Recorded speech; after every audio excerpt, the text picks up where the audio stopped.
Pyongyang, North Korea. North Koreans got their first big dose of news Monday that their leader Kim Jong-un had arrived in Singapore for what even the state-run media was calling a historic meeting with President Donald Trump. The news covered the front page of the ruling party's newspaper and was the top and only item on the first news broadcast of the day on Korean Central Television, which for many North Koreans is the only channel available. People crowded around poster stands at subway stations around the capital to read the news and gathered at noon in front of the city's main train station to watch a big screen display of images of Kim getting off the special Air China flight that took him to Singapore. A report by the Korea Central News Agency said the summit would have wide-ranging and profound talks, and noted that it is being held under the great attention and expectation of the whole world. The relative speed with which the state media got the news of Kim's arrival in Singapore out to the North Korean public suggests a certain level of confidence that the meeting will go well, or at least well enough. For the North, Kim Jong-un has already won a huge propaganda bonus by merely having the summit and sitting down as an equal with the U.S. president, an accomplishment his father and grandfather sought but could never realize. By prominently showing the Air China jet that flew Kim to Singapore, the reports also made no secret of China's important role behind the scenes. That might not bode so well for Trump, who has expressed some concern about China's influence.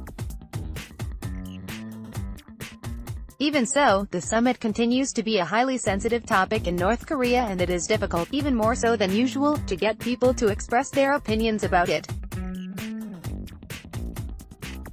Media reports Monday follow months of only the scantest of coverage of the plans for Kim to meet Trump, though his summits with South Korea's President Moon Jae-in and China's President Xi Jinping received major coverage soon after they had ended. When I woke up this morning I saw the news in the newspaper that our respected Marshal went to Singapore for the North Korea-US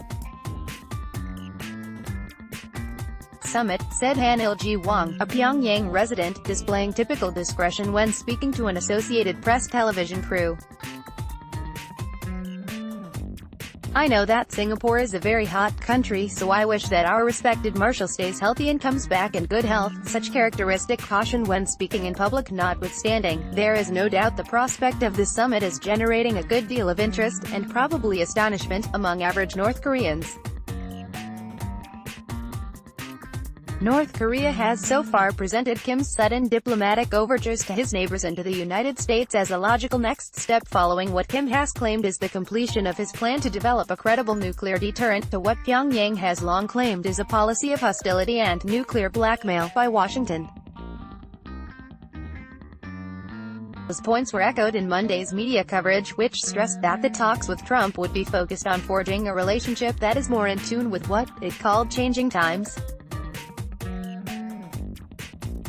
Most likely meaning the North's new status as a nuclear weapons state, its desire for a mechanism to ensure a lasting and durable peace on the Korean peninsula, and, finally, denuclearization. What exactly it has in mind for any of those broad topics remains to be seen. Politics. North Koreans got their first big dose of news Monday that their leader Kim Jong-un had arrived in Singapore for what even the state-run media was calling a historic meeting with President Donald Trump. Trump, Kim, Summit 588 Monday the 11th of June 2018 2:21 p.m. 2:01:821:11 Monday the 11th of June 2018 2:21 p.m. Newsmax Inc.